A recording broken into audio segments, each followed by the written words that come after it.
All right, guys. Today I'm going to give you my review on a 2011 R1. Okay, I got this R1 to use. Got about 20,000 miles on it. When I first got it, had the infamous cam tensioner rattle.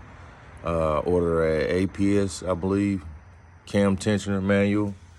Installed that one. I should have made an install video, but I will walk through the process with you guys if you would like me to. If you having a cam tensioner problem, just send me a link or a message, and I'll walk you through that process. There's also plenty of videos on YouTube about that. But my honest review: the Crossplane R1, very powerful bike. I just got off a 2008 CBR. Comparing it, honestly, I had to go with the CBR. A lot of people praise it for its mid-range, but lacks top end. But this R1, it pulls after 4,000, has a funny little feeling. A lot of people describe that, but after that, the bike hauls. It has a stretch on it. I wish I could turn my camera around, but I don't have my GoPro with me today. Has a mild stretch on it. Tire sticks out past the rear of the bike. So it's not, I guess it's not too mild, but you can definitely feel the turn. You can definitely feel how the back tire lags a little bit during the turn compared to a non-stretched bike. If you ask me, hey, you want me to stretch a bike or not? My honest opinion is what you plan on using it for. If you're canyon riding, no, don't stretch your bike. But if you're just out there interstate riding with your friends and just want to, hit it every now and then, yeah, go ahead, stretch your bike. I'm all for it. Updated, I put a little SE Project exhaust on it. It came with a fucking car Flowmaster muffler. There it is. I had this shit on there for an exhaust. Welded it up, put a little bung hole on there. Sounded amazing wide open, but at idle, it was horrendous. These bikes, they need back pressure, guys. Don't go out here and think, oh, I'm gonna put the loudest exhaust on there and get a couple more horsepower. Yeah, you might free up some horsepower at the top, but you're sacrificing gas mileage, you sacrifice low end torque. These bikes need back pressure. And even if you got a little pipe like I got, that S bend is back pressure. I also have a neck down at the end, so that also provides back pressure. I did that by purpose because I knew I was running an open muffler and I wanted a little back pressure so I can gain my torque and gas mileage back, which I went from 31 miles per gallon to 35, all with back pressure. So guys, man, put mufflers on your bike. Don't ride around with your open tips. It sounds amazing, but you're doing yourself more harm than good. But it's a fun bike. It feels like a pig. Like I said, I just came off the Fireblade 08 and it was light as shit. I'm talking about the lightest little bike ever, damn near 600. And coming to this, or the front end's all bushed out, it's a big difference. If you like the feel of a big bike, then the R1 is for you versus a ZX10 or a CBR. But it's a big bike, but it's aggressive on the seat. You're constantly being pushed into the gas tank. It's hard to get off the gas tank. I don't know if it's just me or other guys, but to me, I'm all on the gas tank. I'm 6'2", 240 pounds. I'm pretty lengthy. I don't have a problem with length with the bike, but man, it puts the rake of the rear just pushes you on the gas tank. And that's the only flaw I can see. I'm pretty sure with the geometry of the bike and how you're sitting, it helps going through turns and everything, but the CBR didn't do that. CBR didn't have me pushed on the gas tank.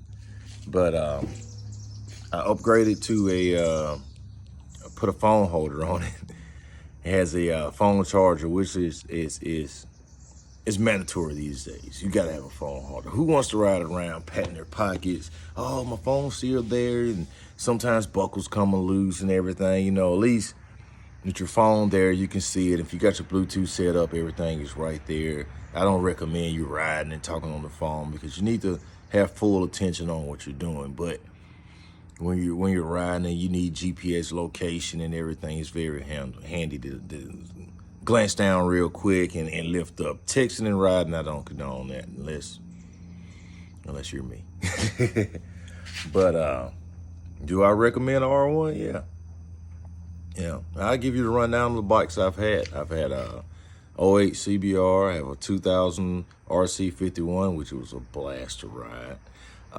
Also had a 98 CX6, I had a 98 SRAD 750, a 2000 ZX12 unrestricted model. What else have I had? 2001 ZX9.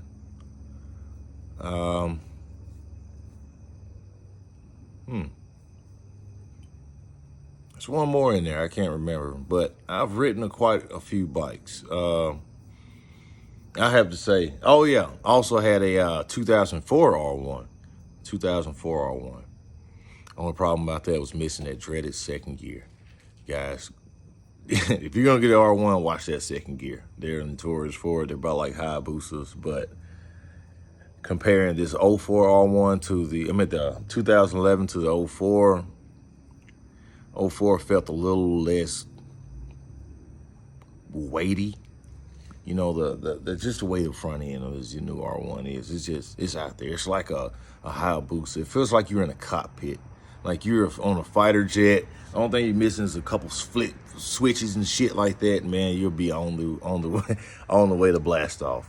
But the brakes stop good, nice progressive braking on the front. The rear tends to try to lock up. I don't know if that has to do to the stretch or some shit like that, but hey, I got some brand new Shinkos on there. Not my brand preference. They were already on the bike when I got it, but I'm rocking with them till they burn out.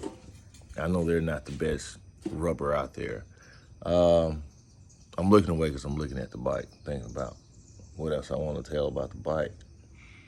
It doesn't run too hot, although I run nothing but racing fuel on my bike. It's a little cooler. I did run 89 one time, and I did notice a little hotter temps, but I run 100 octane unleaded, and the bike runs superb on that.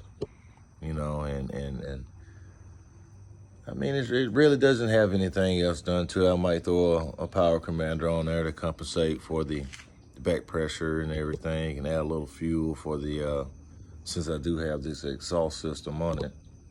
But other than that, man, I love the bike. I mean, it's heavy compared to that 08, but the sound makes up for everything. You know, that you just can't beat that cross plane unless you got an RSV for it. That's the only bike I see out there sounds good. The Daytona triples, they sound pretty good too, but man, they did something with this cross plane versus you know, traditional inline four. But it comes out the turn smooth. You can feel the torque out the turn. It drives like the RC51, but the top end is still there versus the RC51. You get a nice low and mid, and then the top, it just, but the R1 has that same tractor feel, but it just keeps going past 11,000. It just keeps going. But I'm gonna wrap this video up, man. I mean, if you want me to describe anything or make more videos about the R1 or make riding videos, I mean, I have a GoPro. I can make these videos fancy. I also have videos about my 2010 Camaro. It's a twin turbo. Shit, I got a Raptor in the basement, American Iron Horse in the basement, ready to ride. I got a big Polaris tractor right here. I got videos I can make, man. We can sit back and talk either LS engines or R1s or anything, man. I'm very knowledgeable, and I'm here to experience life with you guys, man, the YouTube world. But if you want me to make more videos, man, comment below. Hit me up.